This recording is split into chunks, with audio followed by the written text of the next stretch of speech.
What's going on, everyone, and welcome to a special MMA edition of the Casual Fan Podcast, the hardest working, most accurate, most entertaining sports gambling show on YouTube. My name is David Rubin, and today we are going to be breaking down UFC 260. Please like and subscribe. Starting the prelims, Marc-Andre Barriault is a minus 130 favorite over Abu Azaita. Omar Morales is a minus 170 favorite over Shane Young.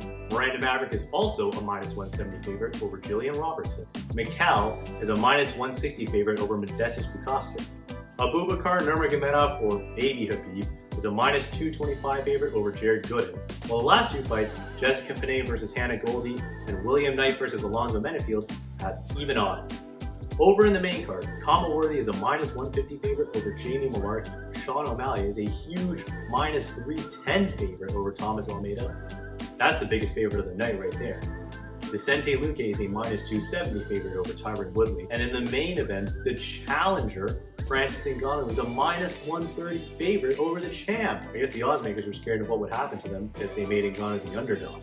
So let's dive into our picks for the card. Hey, the Sugar Show is back. That's cool. He's got some of the best striking techniques in all of MMA, and you never know what sort of hairstyle he's going to bring to the octagon on any given fight. Plus, he's an icon to stoners everywhere. Possibly the best face of white pothead since Cheech and Chong. I really like O'Malley, and even though he's coming off the loss of Chito Vera, it was a bit of a freak accident. But I would stay away from this fight. For one, with odds that heavy in his favor, there's no real value in betting. At plus 240 odds, Thomas Almeida could be a sneaky good underdog pick, but I just don't have much faith in him. He's 1-4 in his last 5 fights. Ever since Cody Garbrandt exposed him, he hasn't struck fear in anybody, and he's not going to strike fear in him. It's true that he's probably fighting to stay alive in the UFC, so that'll probably give him the extra motivation needed in this fight. But if you want a good underdog pick, there are better ways to spend your money. Speaking of which, I would look at betting on Tyron Woodley to get back in the win column.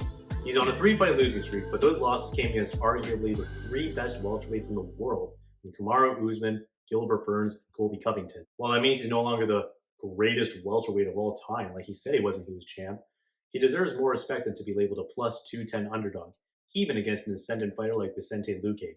Let's look at what Woodley does well. He's an accomplished wrestler. He's very good at getting people to the ground as well as defending the takedown. And you know what that makes him? Boring as fuck. Seriously, when this guy was champ, he put on some of the worst fights the welterweight division has ever seen.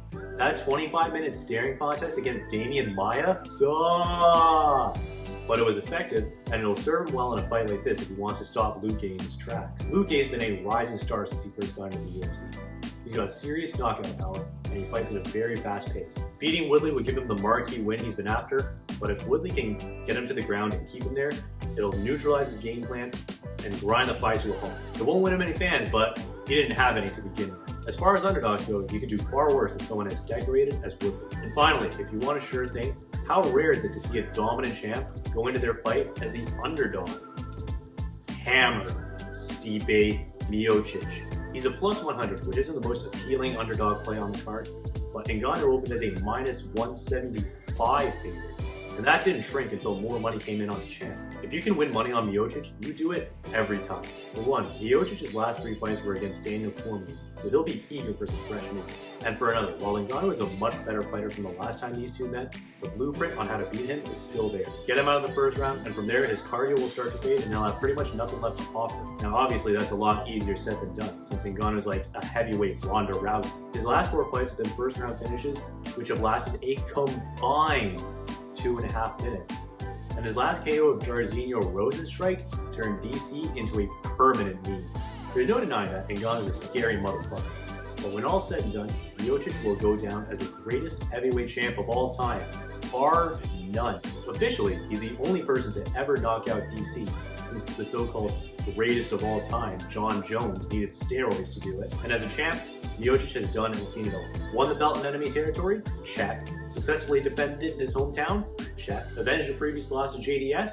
Check. Avenged the loss to Cormier and then won the 3rd fight, leaving no doubt? Check and check. Ngannou may strike fear in 99% of the world's population, but he's also not that different of a fighter from the first time they met. He still relies on his knockout power and doesn't land many strikes, except for when he's swinging for the fences. Miocic has far more technique to his game and showed that he's capable of taking Ngannou down at will as well as outstriking him. He's beat that ass once and he can do it again, and that's the bottom line because Stone Cold Stipe said so. Shout out to Tommy Toho. You won't knock him out since no one can finish that mountain of a man. So take Miocic to win by decision again. You can get a great plus 260 value if you bet on this fight to go the distance. So there you have it. Those are my picks for UFC 260. Check back in a week's time to see how I did. If I get everything right, you'll know to trust me from now. If I get everything wrong, you'll know to fade my picks. But either way, I'll be making you a ton of money.